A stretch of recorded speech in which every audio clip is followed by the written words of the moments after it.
On a daily basis, I get these questions from agents all over the place. Stay tuned, we're going to answer a few of them right here.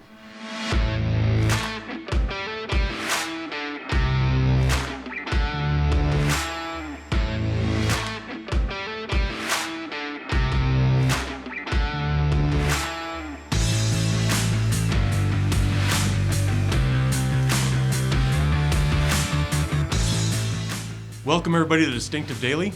Today we're going to cover some frequently asked questions from the agents that I get every day. One of the questions that honestly everybody should be asking if they aren't already is, how do I work expireds? Expireds, especially around the end of the year and throughout the year, you'll be able to find people that are ready, willing, and able to sell. They just didn't get it done. Maybe the agent didn't get it done, maybe their price is wrong, whatever the situation, it's a gold mine. If you are looking for phone numbers, that's usually the place where people struggle. Voter records, actually, you don't have to pay for them. If they're a registered voter, their information, phone number, address, name, all of that information is public record.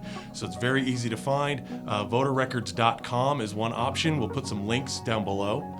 Another option is through white pages, yellow pages. There's some different paid for subscriptions, Spokio's another, that you can get a lot of detail about these guys, so you can reach out to them.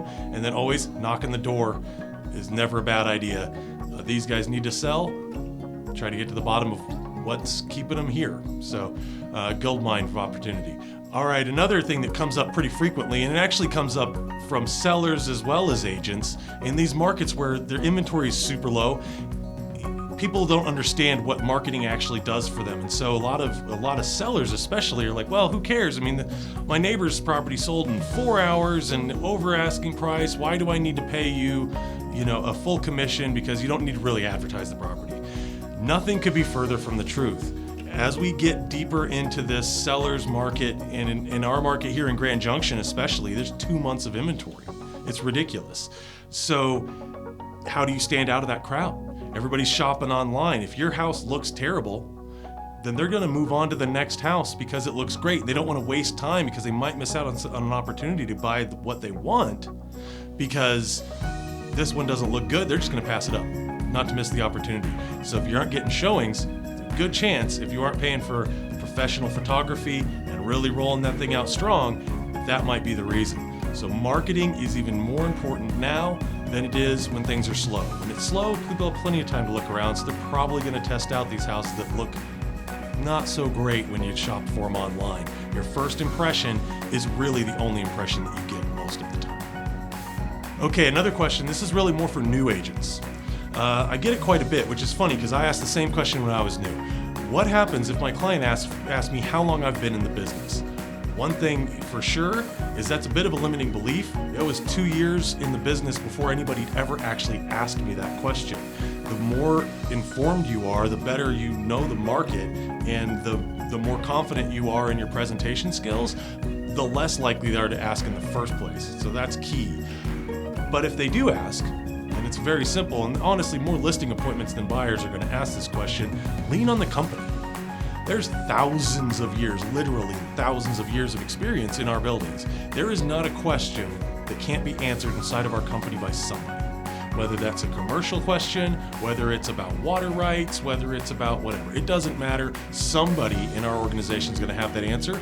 If you do have any questions, you can assure these people that you can lean on the rest of that knowledge and draw from it, and they will not go wanting for any information and will be well taken care of, even though you're a new agent. Another one that comes up pretty frequently, which is kind of interesting because I feel like at the board level, I'm also on the board of directors here locally, we talk about this all the time, but people ask all the time, what is RPAC? What does that even mean?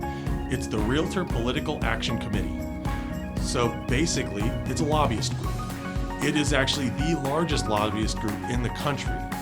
What does that mean? Well, there's a lot of different entities, whether it be the internet providers out there like Zillow and Trulia and Homes.com and Realtor.com that are doing different things, trying to push the envelope to this direction or the other, things like the iBuyer things. Some of them work well, some of them are scams. RPAC works to kind of clean some of that stuff up and not allow people to push through legislation, just bankrolling these things through that would impact not only our livelihood, but our clients and our our areas and our neighborhoods. If we let everything kind of go deregulated, which is what some of these things try to get to the point of, then that's kind of the wild, wild west. RPAC protects our industry and your clients. So when you start hearing things about these RPAC drives and donations, actually it's an investment in your business. And that's the way you should always look at it. I'm not expecting everybody to do it. It is a political organization, but they don't donate to politicians. They donate to causes, and that's an important distinction. So when that comes up, at least that way you'll know when you hear the word RPAC, that's what we're talking about. Thank you for joining us. I hope this answers some of your questions. Remember, get out there, sell some stuff. If you have any questions on any of these topics, reach out to your managing director, your sales managers, office managers. They can reach out even to Karen directly. Whatever needs to be done, we can get you answers. So please don't be afraid to reach out.